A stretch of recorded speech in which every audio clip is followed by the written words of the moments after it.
जीवन कठिनाइयों से भरा है। बहुत बार जीवन में ऐसी परिस्थितियां आती हैं कि हमें अपना जीवन व्यर्थ लगने लग जाता है।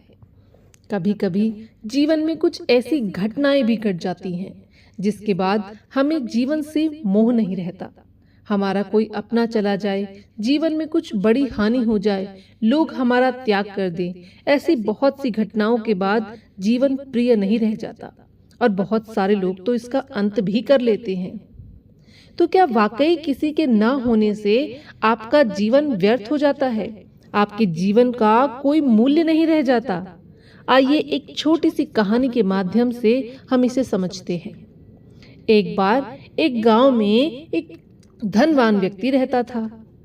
उस व्यक्ति के पास इतना धन था कि वह सोच नहीं पाता था कि किस तरह खर्च करे। उसकी एक ही पुत्री थी। उसने अपनी पुत्री को बहुत ही लाड प्यार से पाला, कभी उसे एक काम भी नहीं करने दिया, क्योंकि वह इतना धनवान था। धन, नौकर चाकर, किसी चीज की कोई कमी नहीं थी, तो लड़की को काम करने की कभी कोई जरूरत भी नहीं पड़ी। फिर एक समय ऐसा आया कि उसने अपनी पुत्री का विवाह कर दिया। पुत्री के विवाह के समय उसने उसे बहुत सारा दहेज, बहुत सारी चीजें दी। सोचा पुत्री जिंदगी भर खुश रहेगी। शादी करके जब वह लड़की किसी दूसरे के घर गई तो वहां भी उसे कुछ काम नहीं आता था। धीरे धीरे उसके ससुराल वाले उसे नापसंद करने लगे और एक दिन अकस्मात ही उसके पति की मृत्यु हो गई। जैसे ही पति की मृत्यु हो गई, उसके घर वालों ने भी लड़की से रिश्ता तोड़ दिया और उसे घर से निकाल दिया। उधर सेठ को बहुत ज्यादा नुकसान हुआ। उसके घर में चोरी हो गई और अब उसकी हालत बद से बदतर हो गई थी। लड़की को समझ नहीं आया कि अब वह कहाँ जाए, किससे मदद मांगे, क्योंकि उसे खुद तो कुछ आता नहीं था। वह दुनिया से इतनी दुखी हो गई कि उसने सोचा कि मैं अपनी इस देह का त्याग कर दूंगी। मरने के लिए वो जंगल की तरफ चली गई। सोच ही रही थी कि कैसे मरूं, इतने में उसे एक महात्मा दिखाई पड़े। महात्मा ने पूछा, बेटी क्या हुआ? उसने अपनी जिंदगी की सारी कहानी महात्मा को सुना दी। महात्मा ने कहा, यदि कोई तुम्हारा नहीं रह गया, यदि कोई कौशल तुम्हें लगता है तुम में नहीं है, तो इसका बिल्कुल भी ये मतलब नहीं है कि तुम्हारा जीवन व्यर्थ है।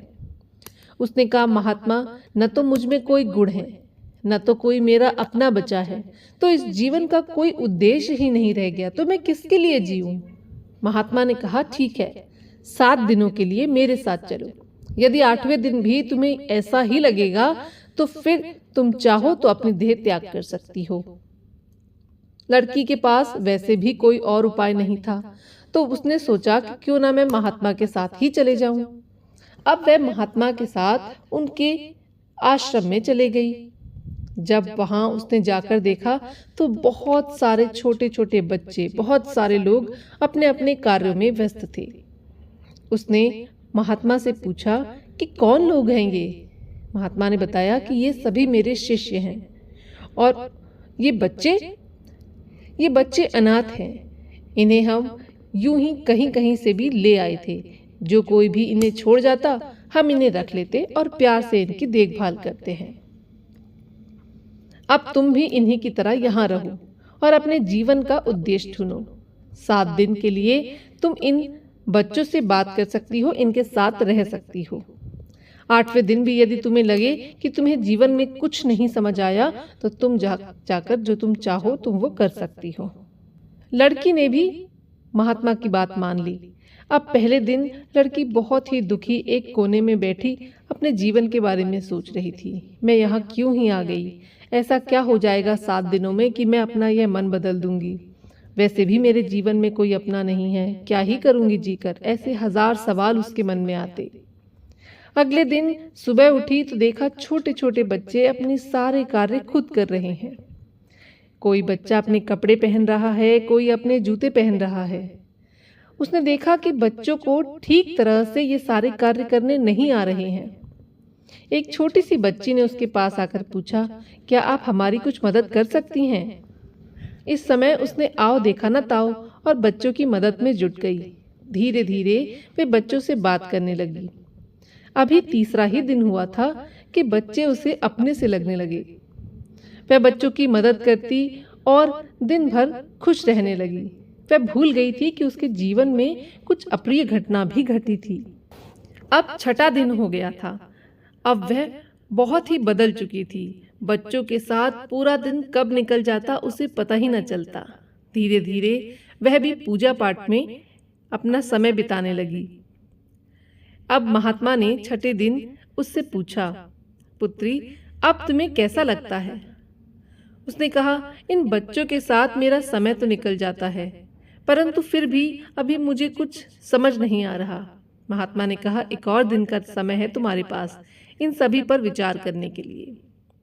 छठे दिन शाम को जब वह बैठी कुछ कार्य कर रही थी तो अचानक से एक बच्चे को चोट लग गई। भागती हुई वह उस बच्चे के पास गई, उसे गोद में उठाकर प्यार करने लगी, उसकी चोट पर मरहम लगाया। तो उस बच्चे ने उससे कहा, मैंने अपनी माँ को तो कभी नहीं देखा, लेकिन यदि वो होती तो बिल्कुल आप जैसी होती। जितना प्यार, जितना लगाव मुझे आपसे हो गया है, शायद मेरी माता होती तो मुझे उनसे भी ऐसा ही लगाव और ऐसा ही प्यार होता। बच्चे की बात सुनकर उसकी आंखों से आंसू बहने लगे। महात्मा ने पूछा, आज सातवां दिन समाप्त हो गया, अब तुम क्या कहना चाहती हो? लड़की बोली, आपने सही कहा था महात्मा, जरूरी नहीं कि कोई अपना हो तभी जीवन से प्यार हो। अगर हम चाहें तो लोगों को अपना प्यार देकर उन्हें अपना बना सकते हैं। और जीवन का उद्देश्य हमेशा खुद को खुश करना नहीं, कभी कभी जीवन दूसरों के लिए भी जिया जाता है। महात्मा बोले, पुत्री, ऐसा जरूरी नहीं कि जीवन में कोई अपना हो तभी जीवन का मूल्य है। जीवन अनमोल है। जीवन में अपना एक उद्देश्य होना जरूरी है।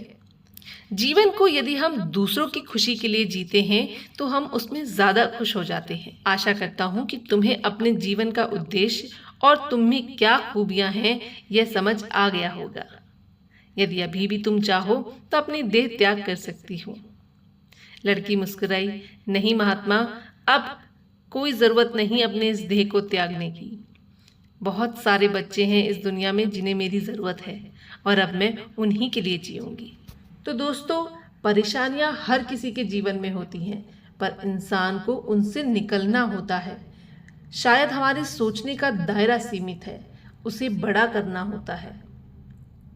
जीवन में यदि कुछ बहुत बड़ी परेशानी आ गई है, अकेले पड़ गए हो, तो एक समय बस अपने मन से पूछो, क्या तुम्हारे जीवन का उद्देश्य है और तुम उसे कैसे अच्छा बना सकते हो। आपको रास्ता खुद ब खुद मिल जाएगा।